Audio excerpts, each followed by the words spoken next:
Okay, this is my chess.com account. Hello everyone. This is my chess.com account. So I know I usually play at Lichess. And for good reasons. It's absolutely free. You can analyze your games very, very easily. But today, I think I should be a bit more spicy. I think I should play in chess.com. So let's play a 10-minute game on chess.com. Let's see if I can find anything else. Yeah. So 10 plus 5. Let's try to play a 10 plus 5 game on chess.com. And okay, so I immediately get attached to someone and let's play the counter card. Now, there is a couple of different things about chess.com's system that makes them different from Lichess. So in the game of chess.com, any game, um, you have you don't get you actually get time deducted, 0.1 second deducted for every pre-move you make. So even if you can pre-move, you will still get time deducted from your time. But at the same time, when you play in these positions, basically playing chess.com, you can actually stack pre-moves on top of each other. So what that looks like is basically when you um yeah, I don't know any words for that, good words for that, but okay. So now I think I can take this knight. Obviously, that's a solid idea. But today I'm thinking to keep this pin because this is the king side, and I don't want to give away my bishop so easily. Now he can obviously play the move g4, which would be incredibly weakening for his king. So yeah, let's keep going for it. But I think what I would do, however, is trade his. Okay, okay, that's a decent move. That's obviously a decent move.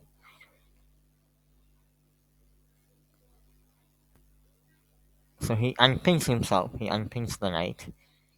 Now I think I could take, obviously, and he does not have to damage his structure in any way. But let's give this pin. Let's get him this pin.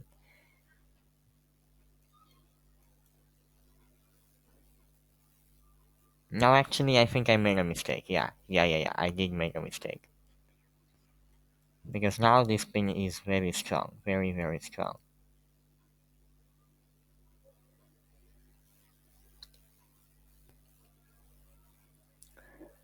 Okay. Now I can castle obviously.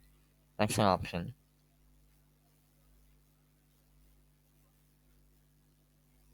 He will take. I'll take back. He will take.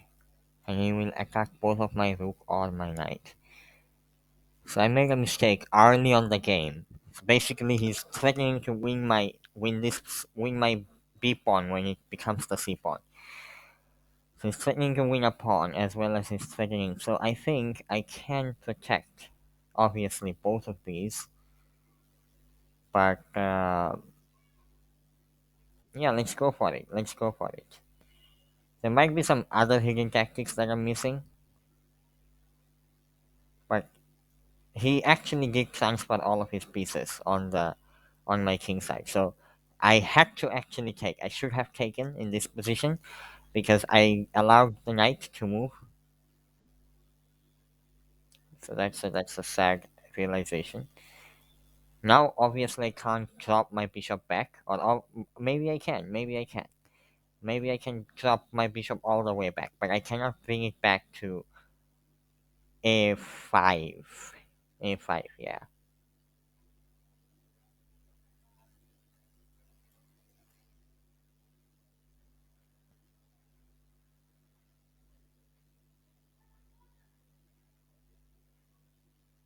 You know what? No. Yeah, I think I'm going to take this knight for my dark square bishop, and then play this move bishop to g3, bishop to g6, targeting this queen, and I'm threatening to win this pawn as well. Obviously, I'm not threatening really because if I win this pawn, he's going to win my c pawn as well, and his knight will get dangerously close to my position. So, okay, so that's he's creating problems for me. He just sacrificed his knight for obviously no reasons. I can take his bishop for free. He will take my rook, and I think I will get two pieces for the rook. So he obviously made a mistake here. I get to keep both of my bishops. Yeah, let's do that. Let's do that. Because his knight is not going anywhere, really. Now I can castle and be very, very fine, or I can just move my king up. That's also a viable strategy.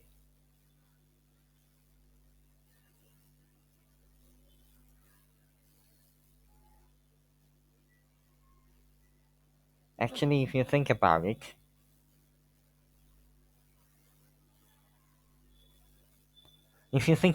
after I move my king up, he has this move g4, kicking my bishop back.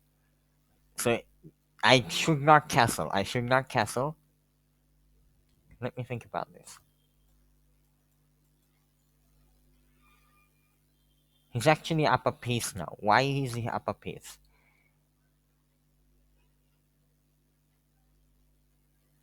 Here's the thing. If he does see this move, g4, I'll have to drop my bishop all the way back to e8. E8 because I don't want my knight, don't want this knight to capture my bishop. Okay, so he does not.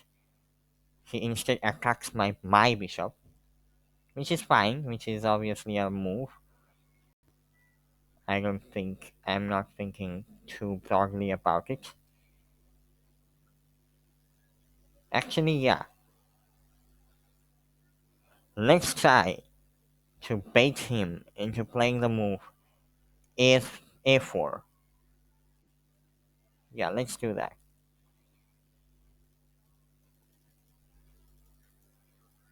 Let's do that because if he does play the move a4, he will actually lose the ability to play the move g4.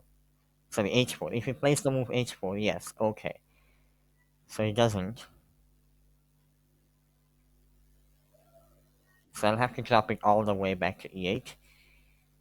And then if he plays the move a8, h8, sorry, h4, I will put my bishop here and I will be in a good place.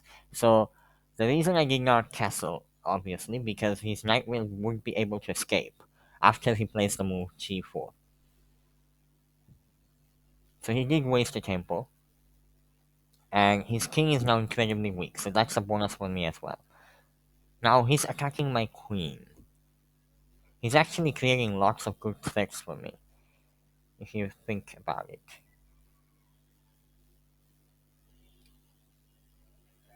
What should I do with my king, queen?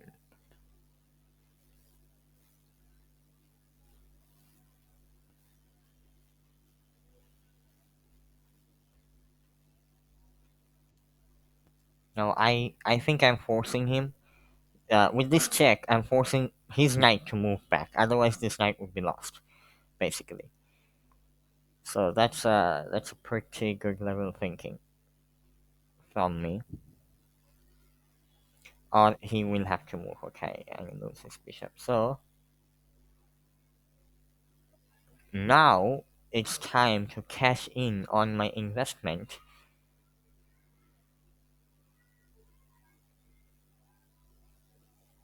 and go for this knight's stroke. So I think the best move for him would be to bring this knight into g6 and try to win my pawn structure. Okay, that doesn't do anything.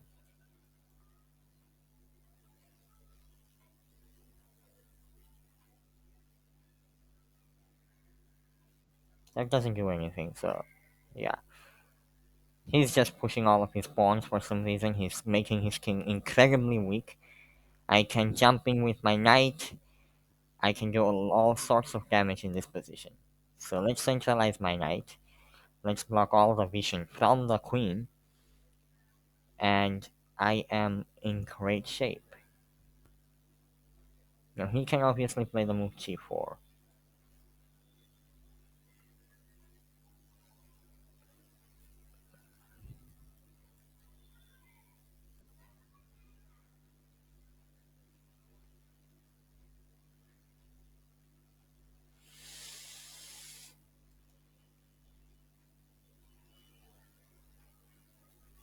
So he's thinking that I will take his knight, but I won't. I can even play the move e5 actually. Let's be spicy, yeah. Let's be spicy, play the move e5, trying to attack this knight in multiple different directions. Yeah, no, let's just take the knight. Let's just take the knight and see what happens, okay? So he can play the move b4, obviously, but I think he's not going to play it because it's incredibly weakening. It just creates too many hooks in this position. Now he can't castle because he drops a fork. That's something to think about.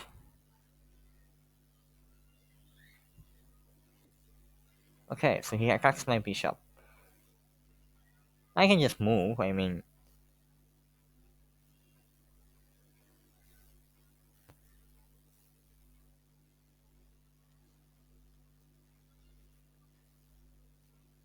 incredibly chaotic position. Incredibly chaotic. Okay, now this is a weak pawn on d4. d5, d4's pawn is a bit weak. So I think what I'm going to do is I'm going to attack that pawn from going to b4, b6. And by going b6, I'm going to attack that pawn. And basically I'm going to force him to make some choices. So now I think I'm in a much better shape. I have centralized knight. This knight is pinned. He just castled. So now I think would be a great time to put some pressure on this baby.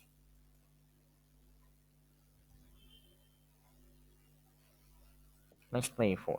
Let's play e5. e5 because the reason I'm playing e5 is simple. Yes, okay, so I did not actually realize that this knight is actually now unpinned. I actually did not realize that. So you can just take my knight. Okay. That was sad. That was a mistake. Tunnel vision on my part. That was a tunnel vision on my part, really. Really, a bad decision on my part. Okay. Now I'm in a lot of trouble. Because it's threatening this knight, basically.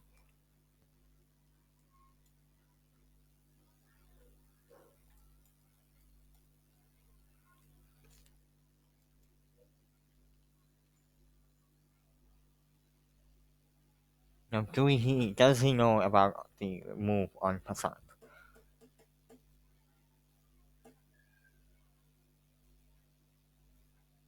If he does, I think he won't miss the move on Passant.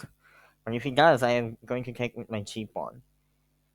And what I'm trying to create is trying to create some sort of fork in this position. Okay, so it does fall for this fork, which is great, which is very good, very good thing for me. Obviously, he has this, but I don't think he will play this because it's just incredibly weakening. So now I am winning the exchange, but still he has extra 2 points. So I'm material wise, we are not really in big trouble. He's not really in big trouble, material wise. His king is actually relatively safe if you think about it. My king is the one who's in danger. So let's see. I take. He goes here. Am I just mated? Am I just mated on the back rank?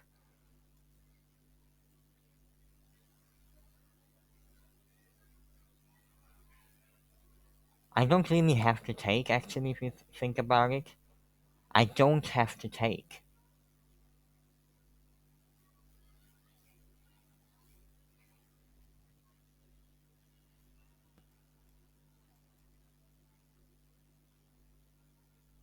Because this pin is not going anywhere. This pin is actually not going anywhere.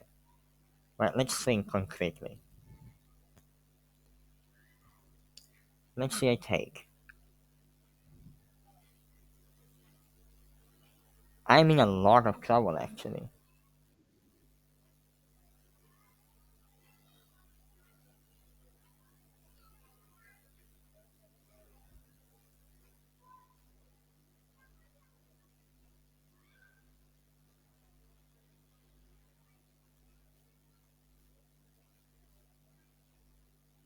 I think I should just take, yeah.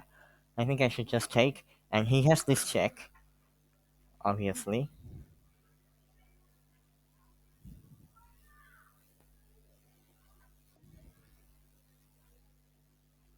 Obviously, that's the only viable move. I don't want to walk into any discovery. Oh, yeah, that was bad. That was bad. But I think I am escaping all the checks.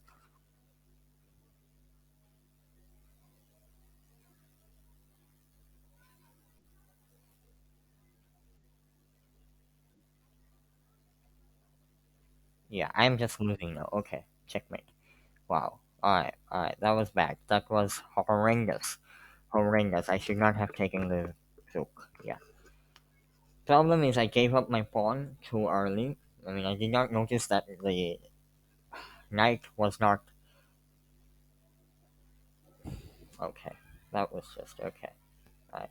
I had a brilliant move, but who cares? I lost the match, okay? Lost the fucking match. Alright. All of these was normal.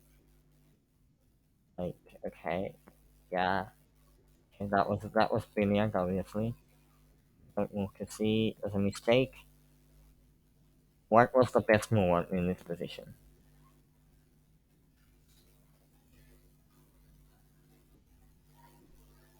Oh, yeah, going for this knight with my king. So, yeah. Okay. I want to go for my knight with my.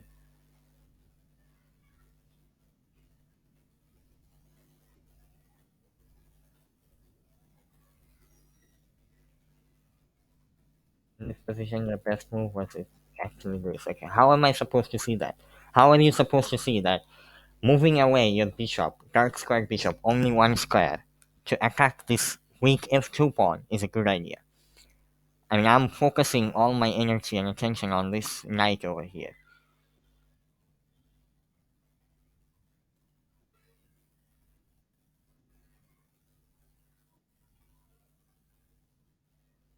So yeah, again, that was the good idea. That was the best idea. E5. Now what? Let's say he just attacks me. So what? Who takes h8? Yeah, who takes h8? Oh, my bishop is actually protected. That was the difference. That was the key major difference. So I don't think I should go down like this. I really don't. I think I should play another game.